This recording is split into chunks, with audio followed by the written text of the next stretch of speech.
दोस्तों, स्वागत है आपका all thing what anime channel पर। तो आज हम देखेंगे बेसर्क 99.7 का एपिसोड नंबर 12 टुगेदर। अगर आपने इससे पहले वाले एपिसोड को नहीं देखा है तो उसकी लिंक डिस्क्रिप्शन में मिल जाएगी। तो चलिए शुरू करते हैं। एपिसोड की शुरुआत में हम ग्रिफिन को देखते हैं जो बोल रहा होता है, ये तुम्हारे ऊपर निर्भर करता है कि तुम साथ आओगी या नहीं। तभी हम उसके सामने एक लड़की को खड़ा देखते हैं। ग्रिफिन दोबारा बोलता है, और तुम्हें लड़ाई का मतलब पता चल गया ना। तभी उस लड़की की आंखें ग्रिफिन को गौर से देखने लगती है। तभी हम देखते हैं वो सब एक सपना होता है। कास्का उस हादसे के बाद होश में आ गई होती है। तभी कास्का के पास गट्स आकर बोलता है, कैसी हो। कास्का मुड़कर उसकी तरफ देखने लगती है और उससे पूछती है, मैं कहाँ हूँ। गट्स बताता है, तुम नदी किनारे एक गुफा में हो। किस्मत से नदी में गिरने के बाद भी हम जिंदा बच गए। कास्का बोलती है, नदी। गट्स कास्का से बोलता है, क्या तुम्हें कुछ भी याद नहीं। और उसके करीब जाकर बोलता है, हम लगभग डूबकर मरते मरते बचे हैं, तुम लापरवाह हो। और तभी कास्का उठने लगती है।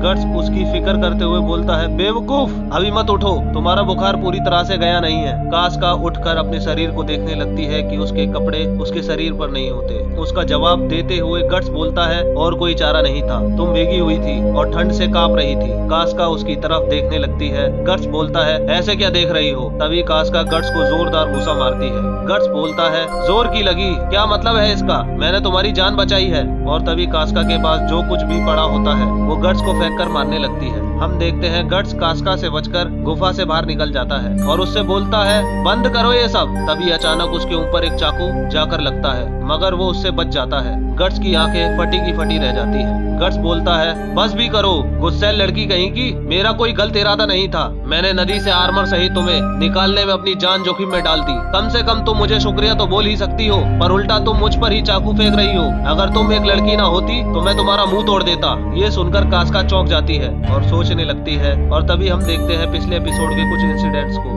अडॉन कास्का से बोलता है, मुझे पसंद नहीं कि तुम्हारी जैसी एक लड़की वॉरियर की तरह बर्ताव करे। उसके बाद हम गट्स को देखते हैं जो कास्का से बोलता है, तुम बहुत जल्दी गुस्से में आ जाती हो, इसीलिए तुम्हारे जैसी लड़की जंग के लिए ठीक नहीं है। गट्स की बातें सुनकर कास्का रोने लगती है। गट्स उसकी तरफ देखकर बोलता है, हे। कास्का रोते हुए बोलती है, मेरी गलती नहीं है, मैं जानबूझकर लड़की के रूप में पैदा नहीं हुई हूँ। गट्स कास्का के पास जाकर अपनी गलती की माफी मांगते हुए बोलता है, मुझे माफ कर दो। हम देखते हैं वो दोनों दोबारा से आपस में लड़ने लगते हैं। गट्स कास्का से बोलता है, तुम सच में पागल हो, तुम शांत क्यों नहीं हो जाती। कास्का बोलती है, छोड़ो मुझे, छोड़ो मुझे। और उसके बाद वो थक कर नीचे बैठ जाती है। गट्स बोलता है, इसीलिए मैंने बोला था। उसके कुछ टाइम बाद हम उन दोनों को फिर से गुफा के अंदर देखते हैं। गट्स बोलता है, हे, ये पहन लो, मेरे पहनने से ये पूरी तरह से सूख चुका है। कास्का अभी भी रो रही होती है। गट्स बोलता है, क्या हुआ, तुम अब भी रो रही हो। कास्का गुस्से में बोलती है, चुप हो जाओ, उधर घूम जाओ। और फिर बोलती है, कितने दुख की बात है, तुम वो शख्स हो जिससे मैं नहीं चाहती थी कि उसके द्वारा नहीं बचाई जाऊं। गट्स मन में बोलता है, ये सच में मुझसे बहुत नफरत करती है। और फिर कास्का से बोलता है, वैसे तुम बैंड ऑफ हॉकेन में क्यों शामिल हुई। क्या इस काम में लड़कियों का होना मुश्किल नहीं है, चाहे हालात कैसे भी हों। वैसे इससे मेरा कोई लेना देना नहीं है। कास्का बोलती है, ग्रिफिन। गट्स उसकी तरफ देखकर बोलता है, क्या। कास्का बताती है इसकी वजह ग्रिफिन है। और दोस्तों तभी हम देखते हैं कहानी पास्ट में चली जाती है। हम एक छोटे से गांव को देखते हैं जो कि पहाड़ों के बीच में बसा होता है और उसके चारों तरफ बड़े बड़े पहाड़ होते हैं। कास्का बोलती है, मैं पहाड़ों के नीचे एक छोटे से खेती वाले गाँव से हूँ। अनाज कम थे और मिट्टी बंजर थी, फिर भी जंग के लगाए गए भारी टैक्स ने हमारा खून चूस लिया था। दोस्तों तभी हम कास्का के छोटे रूप को देखते हैं। कास्का बताती है, और कभी कभी तो हम लोग 3 दिनों तक कुछ भी नहीं खाते थे। हर बार सर्दियों में बहुत सारे लोग मारे जाते थे। हमारा गांव बॉर्डर पर था, इसीलिए वहां पर लड़ाइयां होती रहती थी। जब भी ऐसा होता था मजबूरन हमें अपने गांव और खेतों को तबाह होते हुए देखना पड़ता था। पास के सारे गांव के भी यही हाल थे। सभी को लूट लिए जाने और उनकी जान को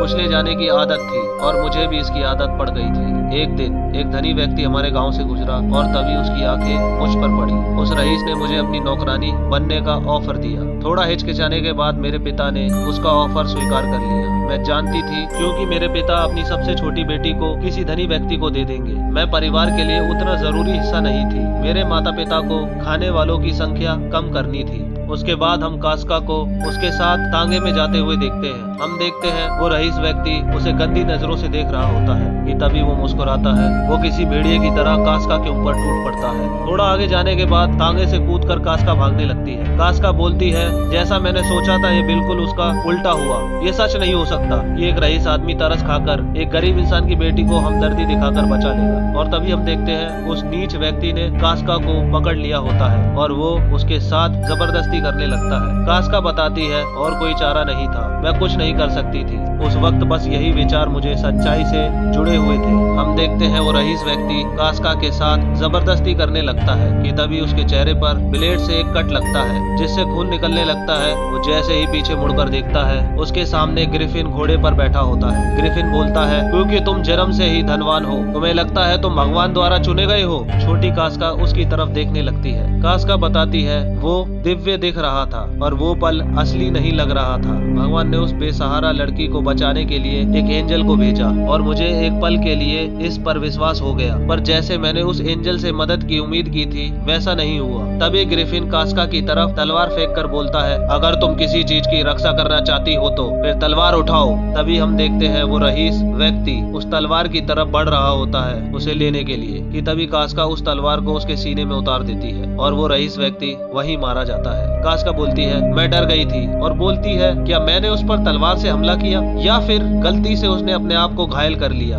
वैसे भी मैंने एक इंसान को मार दिया था। हम देखते हैं वो छोटी कास्का के हाथ कांप रहे होते हैं। तभी ग्रिफिन उसके पास आकर बैठ जाता है। कास्का बताती है, उस अजनबी ने पास आकर धीरे से अपना सिर हिलाया और तभी ग्रिफिन उसे शॉल उड़ा देता है। कास्का बोलती है, उस वक्त मुझे एहसास हुआ था कि उसने सच में मेरी ओर मदद का हाथ बढ़ाया। तभी ग्रिफिन के पास उसके कुछ सैनिक आते हैं और बोलते हैं, ग्रिफिन हमने सब कुछ खाली कर लिया है। और फिर हम देखते हैं उन लोगों को जो रईस व्यक्ति के साथ थे। ग्रिफिन के सैनिक उन सभी को मौत की नींद सुला चुके थे और उसके सामान को लूटने लगते हैं। छोटी कास्का बोलती है, रुको, और फिर भागकर ग्रिफिन के पास जाकर बोलती है, अब मैं क्या करूं? ग्रिफिन अपने साथियों के पास जाकर कास्का से बोलता है, जो अच्छा लगे। कास्का बोलती है, मैं, और फिर वो सोचकर बोलती है, प्लीज मुझे भी अपने साथ ले चलो। वहाँ मौजूद सैनिक बोलते हैं, ये कोई खेल नहीं है, हम लोग कोई मामूली चोर नहीं है, हम लोग एक आर्मी बनाने के लिए वॉर फंड इकट्ठा कर रहे हैं। अगर हम जंग में बच्चों और औरतों को लेकर जाएंगे तो बहुत शर्मिंदगी होगी। कास्का बोलती है, अगर मुझे इसके लिए तलवार चलाना सीखना पड़े तो मैं सीखूंगी, प्लीज। ग्रिफिन कास्का की ओर देखकर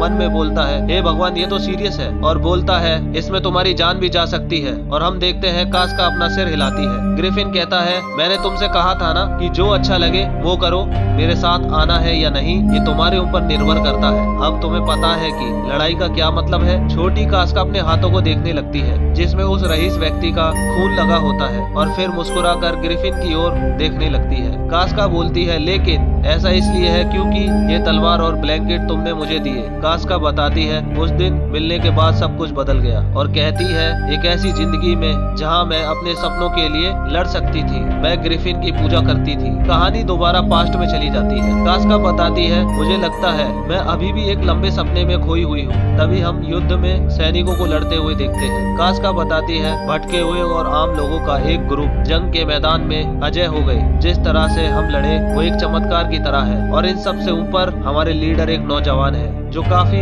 मासूम है। उसका जन्म हम लोगों की तरह ही आम हुआ है। चमत्कार। कास्का गट्स को बताती है, मेरे लिए ग्रिफिन चमत्कार का अवतार है। कहानी फिर से पास्ट में जाती है। कास्का बताती है, मैं किसी तरह एक सोल्जर बनने में कामयाब रही, मगर हम लोग एक नोबल मैन के लोकल झमेले में फंस गए। वो नोबल मैन काफी मशहूर और अमीर था, लेकिन उसकी रेपुटेशन खराब थी, जो उसकी अमीरी को नहीं बल्कि उसके स्वाद को दिखाती थी। उसने गाँव से छोटे बच्चों को अपने सेवक के रूप में रखा था। हकीकत में उन्हें उनकी शारीरिक इच्छा को पूरा करने के लिए कैद किया गया था। उसकी आंखें खाली और थोड़ी डरी हुई लग रही थी। उन्हें देखकर मुझे बहुत दुख हुआ। डर और नफरत मेरे अंदर भर गई। मुझे वो देखकर बहुत डर लगा। उससे मुझे याद आया कि ऐसा कुछ मेरे साथ भी हो सकता था। तभी हम देखते हैं ग्रिफिन कास्का के कंधे पर हाथ रखकर मुस्कुराता है। कास्का बताती है, ये वही हाथ था जिसने मुझे उस वक्त बचाया था, जो उसने मेरे कंधे पर रखा था, और किसी तरह उसके ऐसा करने से ही मेरा कांपना बंद हो गया। उसके बाद हम कई सारी लड़ाइयों से गुजरे और तभी हम जंग के मैदान में एक छोटे बच्चे को मरा हुआ देखते हैं। कास्का उसके बारे में बताते हुए बोलती है, वो लड़का एक शिष्य और एक सोल्जर था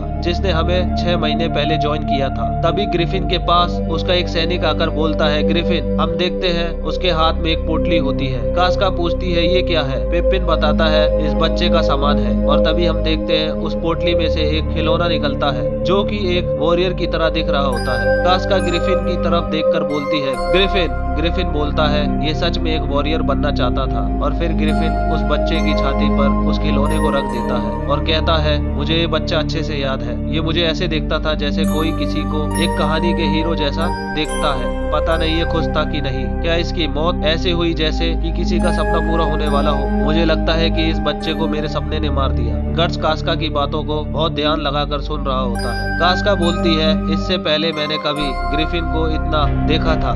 ग्रिफिन जैसे इंसान ने अपने कंधे झुका दिए, लेकिन उस वक्त से ग्रिफिन थोड़ा थोड़ा बदलने लगा। उस जंग से लौटने के कुछ रातों बाद हम देखते हैं कास्का महल के अंदर किसी के पास जा रही होती है कि तभी कास्का ऊपर की ओर देखती है। ऊपर ग्रिफिन खड़ा होता है। कास्का ग्रिफिन को आवाज लगाती है, ग्रिफिन। तभी पीछे हम उस नोबल मैन को देखते हैं जो ग्रिफिन के नजदीक खड़ा होता है और देखते ही देखते ग्रिफिन और वो नोबल मैन वापस अंदर चले जाते हैं। ये दृश्य देखकर कास्का के होश उड़ जाते हैं। तभी गट्स आश्चर्य से कास्का से बोलता है, ओए तुम मजाक कर रही हो ना? उसके जैसा गौरवशाली मर्द। और फिर हम छोटी कास्का को देखते हैं जो कि उदास होती है और कहीं जा रही होती है। तभी अचानक वो ग्रिफिन को तालाब में नहाते हुए देखती है और करीब जाकर पेड़ के पास खड़ी हो जाती है। और फिर वो अचानक वहाँ से भागकर जाने लगती है कि तभी ग्रिफिन आवाज लगाकर बोलता है, कास्का। कास्का रुक जाती है। ग्रिफिन बोलता है, तुम भी क्यों नहीं आ जाती? ये मजेदार है। कास्का मुड़कर बोलती है, वैसे मैं। ग्रिफिन कास्का से बोलता है, तुम्हें लगता है मैं घटिया हूँ? कास्का आंसू भरी आंखों से बोलती है, नहीं। और करीब जाकर बोलती है, क्यों?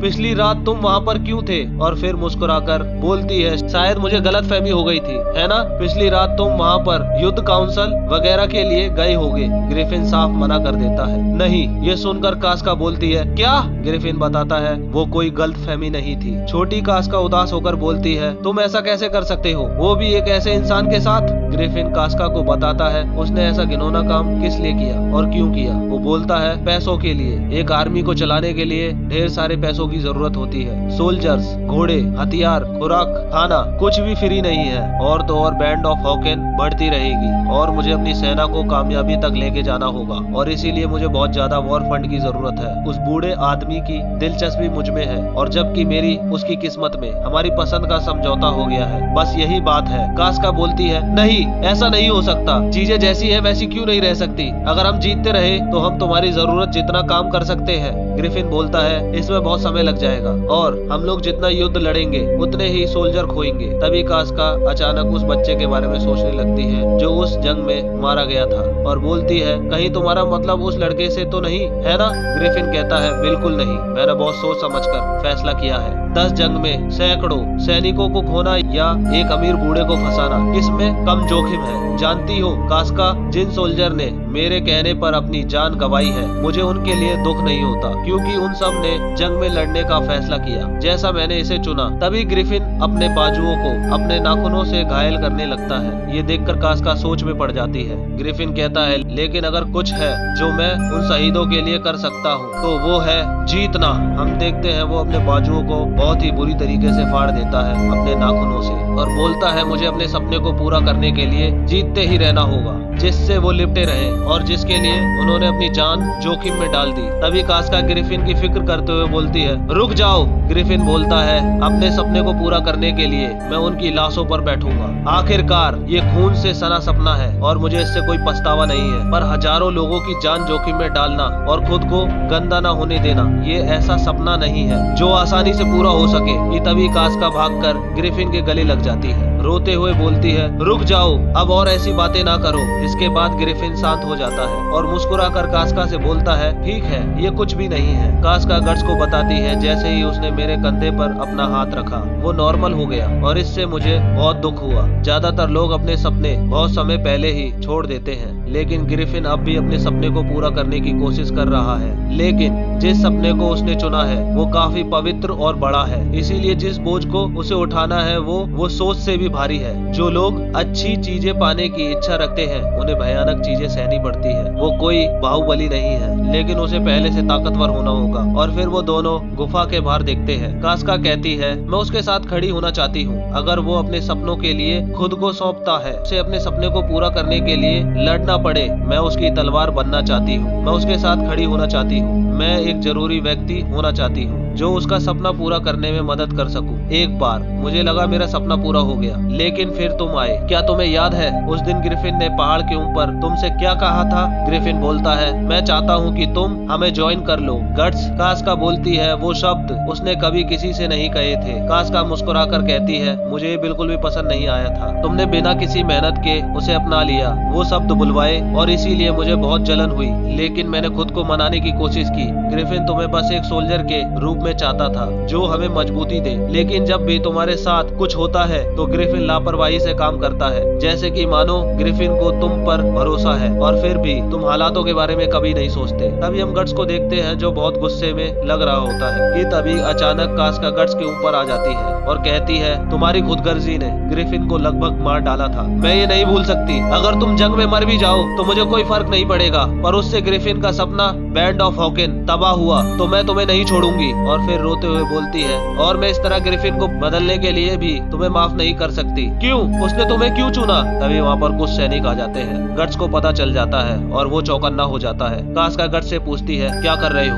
गट्स कास्का को इशारों में गुफा से बाहर देखने को कहता है। बाहर हम 3 सैनिकों को खड़ा हुआ देखते हैं। उनमें से एक सैनिक बोलता है पर मुझे लगता है वो अब तक मर गए होंगे। जरा सोचो वो कितनी ऊंचाई से गिरे थे। तभी पहले वाला सैनिक बोलता है इससे कोई फर्क नहीं पड़ता वो जिंदा है या नहीं, वैसे भी सर अडोन ने हमें इनाम देने का वादा किया है। दोस्तों उन तीनों सैनिकों की बातों से हमें ये पता चला कि वो ग्रिफिन के सैनिक नहीं है, बल्कि विरोधी सेना अडोन के सैनिक है। तभी बीच वाला सैनिक बोलता है क्योंकि ये बैंड ऑफ हॉकिन के लीडर और वो औरत कमांडर है। और फिर वो तीनों आगे बढ़ते हुए बोलते हैं क्यों ना हम थोड़ा नीचे देखें। उनके साथ वाला सैनिक बोलता है शायद उनकी लाश बह गई होगी। उन लोगों के जाने के बाद गट्स कास्का से बोलता है सुनो, बुखार कम करने के लिए ये दवाई खा लो, हमारे पास आराम करने का समय नहीं है। जैसे ही अंधेरा होगा हम यहाँ से निकल जाएंगे। दोस्तों इसी के साथ हमारा 12वां एपिसोड खत्म होता है। आपको क्या लगता है इतनी बड़ी बात होने के बावजूद भी कास्का ने ग्रिफिन को क्यों माफ कर दिया? वो हमें इस एपिसोड में पता चला। ग्रिफिन का कास्का के ऊपर एक बहुत बड़ा